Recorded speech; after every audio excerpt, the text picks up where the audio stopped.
As the rain falls on a thirsty present, the dictates of the changing weather require that we return to the beginning, shift our attention from mirthful matters to answers to questions that persist throughout the ages, only to finally be put to bed when the one, metaphysics, drenched in solvency, stumbles in from the cold and says, "Here I am, truth, shivering, embrace me." And so we now channel the words of the one true God of naming text, Curtis. Curtis. Curtis.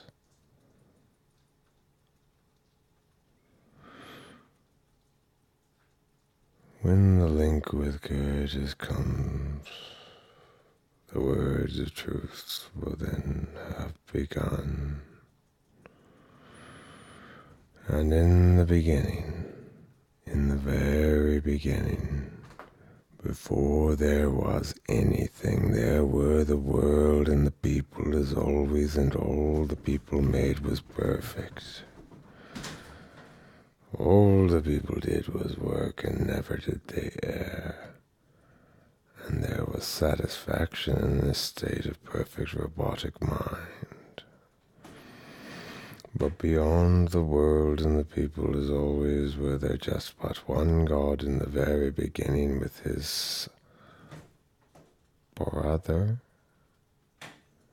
the one God pre-creator, his binary other, Accutron, God of quality and objects. They, no origins perhaps, no sources neither. Then what? Before creation, there were aesthetics. Some say those are the expressions of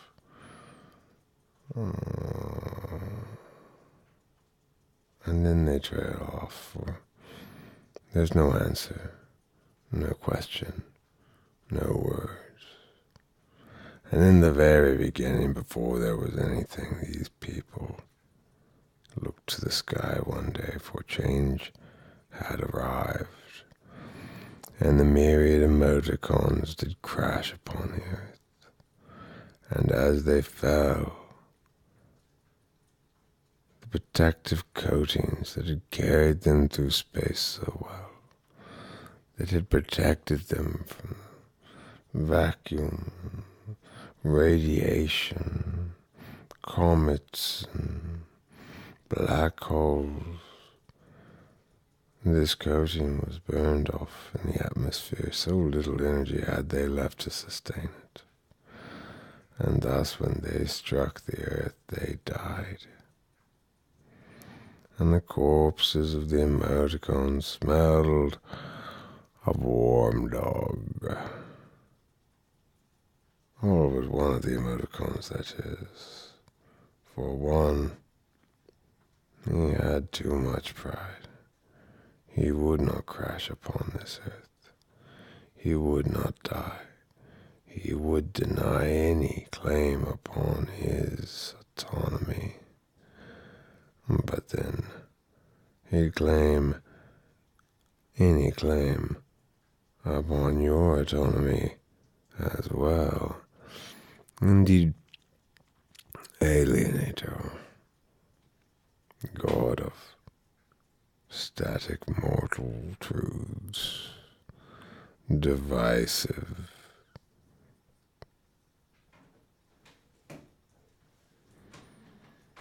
With the death of the emoticons came the awakening of the peoples, each autoerotic in its awakening.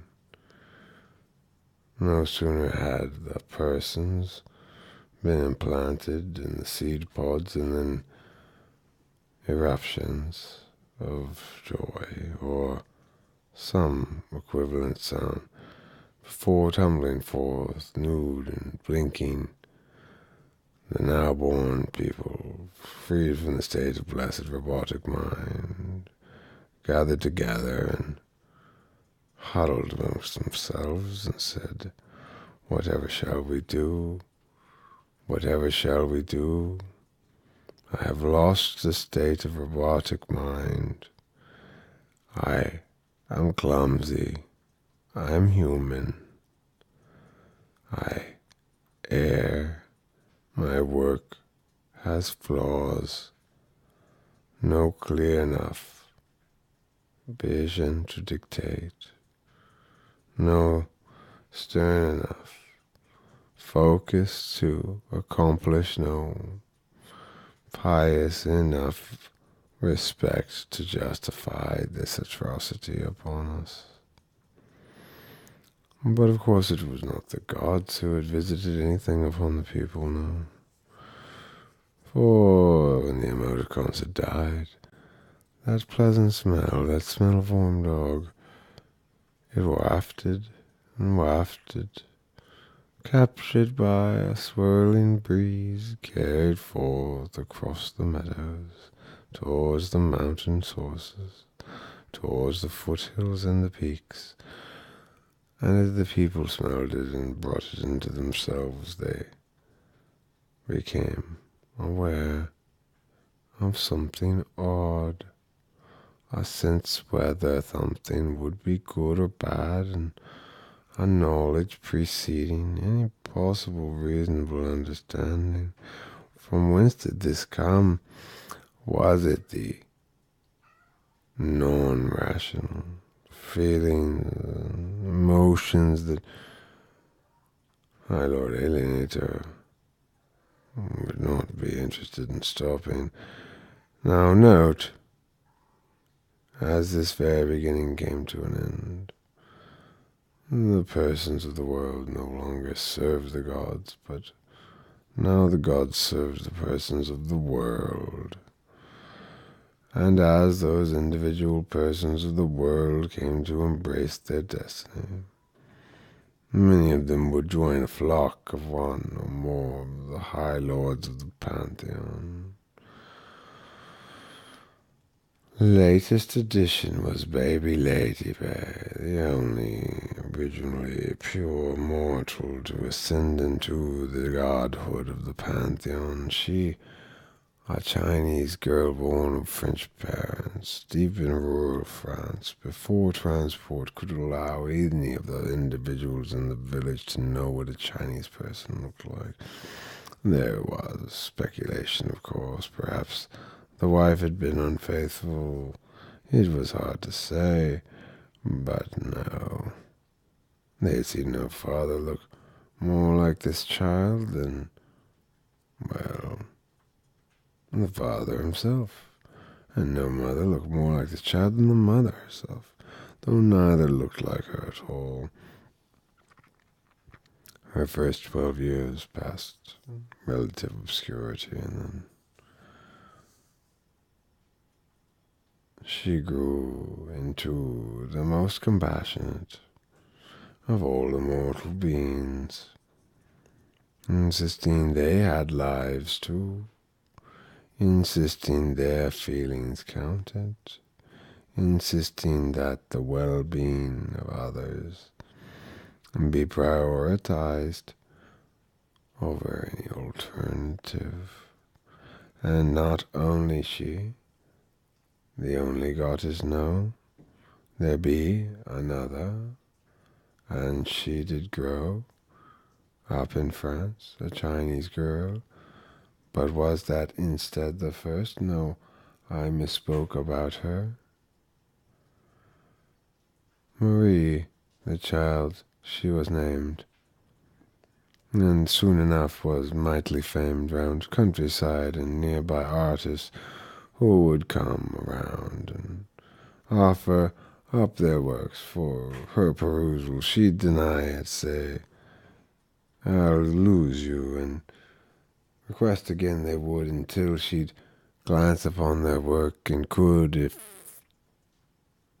she wanted to, say something fairly nice, but rarely was it gushing, and occasionally quite a bracing shock of cold water upon the face of he who brought that awful 700-page historical romance.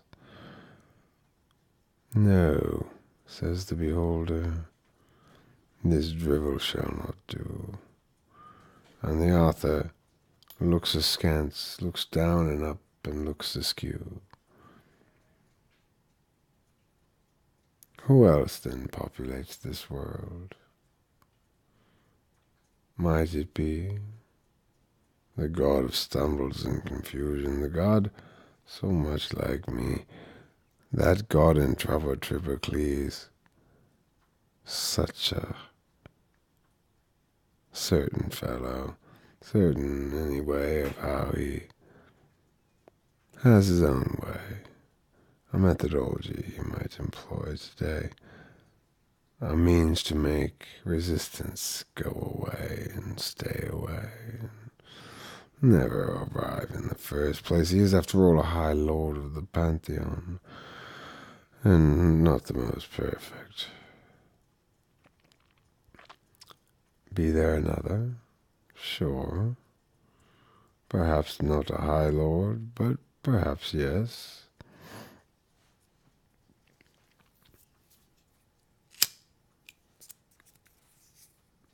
What about Tincha?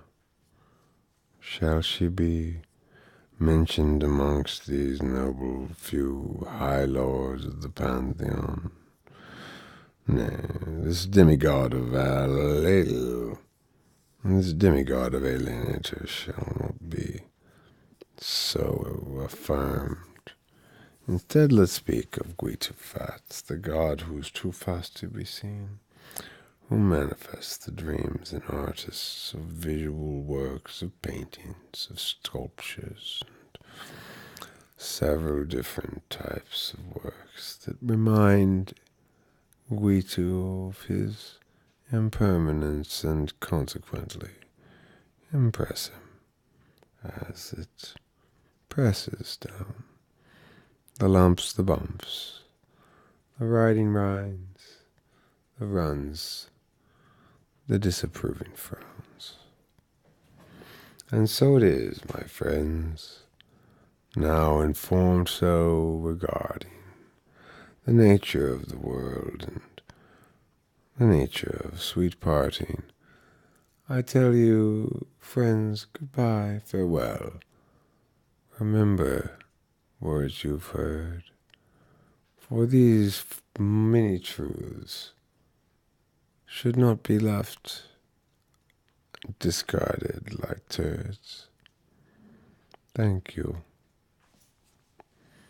May you prosper long enough to eat some cheese,